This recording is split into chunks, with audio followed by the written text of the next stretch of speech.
जब भी हम इतिहास की बात करते हैं तो दिमाग में क्या आता है? बड़े बड़े महल, राजा महाराजा, है ना? लेकिन सोचिए, उन महलों की नींव किसने रखी? उनकी हिफाजत किसने की? चलिए, आज बात करते हैं भारत के एक ऐसे ही जबरदस्त समुदाय की, पासियों की। उनका वो इतिहास जिसे अक्सर किताबों के पन्नों में जगह नहीं मिली। एक ऐसा इतिहास जो योद्धाओं और शासकों का था। ये बात बिल्कुल सच है। असल इतिहास तो उन्हीं का है जिन्होंने बुनियाद रखी। तो आज की ये पूरी बातचीत इतिहास के उन्हीं भूले बिसरे पन्नों को पलटने की एक कोशिश है, उन नायकों को याद करने की जिनकी कहानियां जरूर कही जानी चाहिए।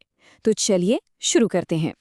तो किसी भी कहानी को समझने के लिए सबसे पहले उसके नाम को समझना जरूरी होता है ना?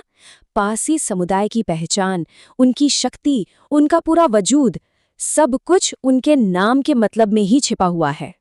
तो देखिए, पासी जो शब्द है वो आया है संस्कृत के पाश से। पाश का मतलब होता है फंदा या फिर जाल।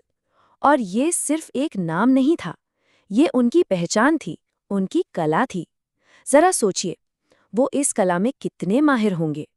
दुश्मनों को युद्ध में घेर कर अपने जाल में फंसा लेने की कला। अच्छा, उनकी योद्धा वाली पहचान सिर्फ एक नाम तक ही नहीं थी, उन्हें व्याम और त्रिशूलधारी जैसे नामों से भी जाना जाता था। और सुनिए, बात यहीं खत्म नहीं होती। उनके वंश की जड़ें वो प्राचीन नागवंशी और सूर्यवंशी परंपराओं तक से जुड़ती हैं। मतलब उनका इतिहास कितना गहरा और शानदार रहा होगा। लेकिन ये लोग सिर्फ योद्धा नहीं थे, वो शासक भी थे। चलिए, अब कहानी को थोड़ा आगे बढ़ाते हैं। चलते हैं उस दौर में जब पासी समुदाय ने सिर्फ अपनी वीरता के दम पर राज किया, खासकर आज के अवध वाले इलाके में, और इतिहास में अपना नाम सुनहरे अक्षरों में लिख दिया। और इस सुनहरे दौर के सबसे बड़े हीरो कौन थे? महाराजा बिजली पासी। बात है 12वीं सदी की। उन्होंने आज के लखनऊ के पास बिजनौर को अपनी राजधानी बनाया और एक बहुत ही मजबूत राज्य की नींव रखी। आज भी उनके बनवाए हुए किले उनकी ताकत और उनकी दूर की सोच की कहानी कहते हैं। और हाँ, महाराजा बिजली पासी अकेले नहीं थे। पता है, उस समय अवध में एक दो नहीं बल्कि पूरे 12 बड़े पासी राज्य थे। सोचिए, राजा साटन पासी का साटनकोट, राजा दलदेव पासी का दलमऊ। और जानते हैं, इन सभी शासकों में एक खास बात क्या थी? इनका राज सिर्फ ताकत के दम पर नहीं था।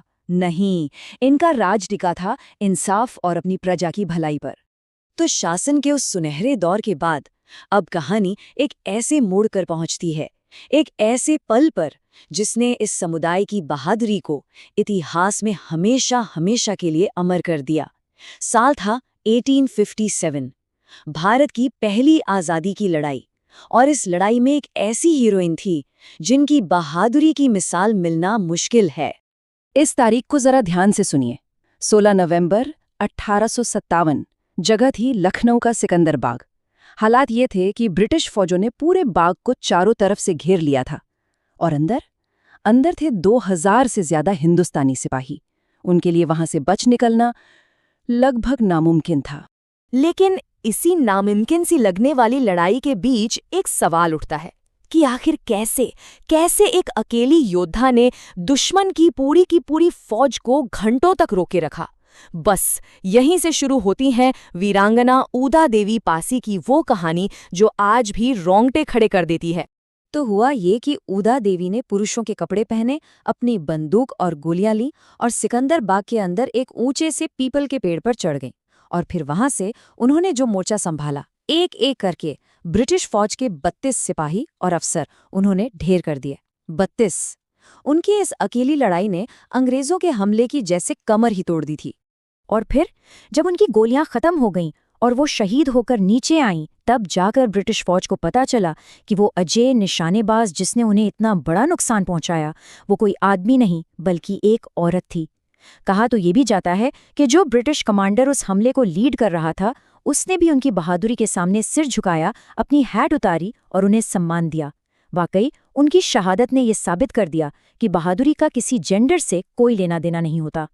तो वीरांगना ओदा देवी की शहादत ये एक अंत नहीं था। इसके बाद भी इस समुदाय का संघर्ष रुका नहीं बल्कि चलता रहा। उनकी विरासत सिर्फ जंग के मैदान तक ही सिमटकर नहीं रह गई, उसने कई अलग अलग रूप लिए। देखिए, विरोध करने का जज्बा भी दो एकदम अलग-अलग तरीकों से सामने आया। एक तरफ तो थी वीरांगना ऊदा देवी, जिनकी क्रांति थी हथियारों के साथ। और फिर दूसरी तरफ 20वीं सदी की शुरुआत में आए मदारी पासी और उनका एका आंदोलन। ये क्या था? ये एक किसान आंदोलन था।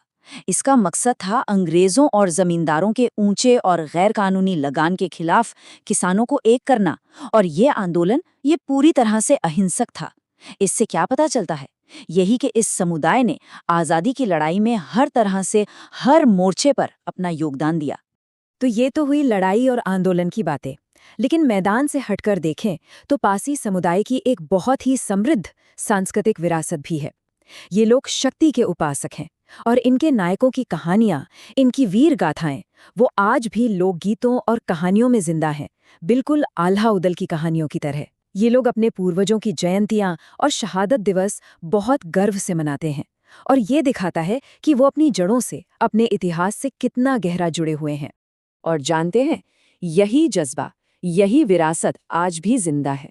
अपने इतने शानदार इतिहास से प्रेरणा लेकर आज पासी समुदाय के लोग एजुकेशन, पॉलिटिक्स, एडमिनिस्ट्रेशन, मतलब हर फील्ड में देश को आगे बढ़ाने में अपना योगदान दे रहे हैं। तो आखिर में पासी समुदाय का ये पूरा इतिहास हमें एक बहुत जरूरी बात सिखाता है।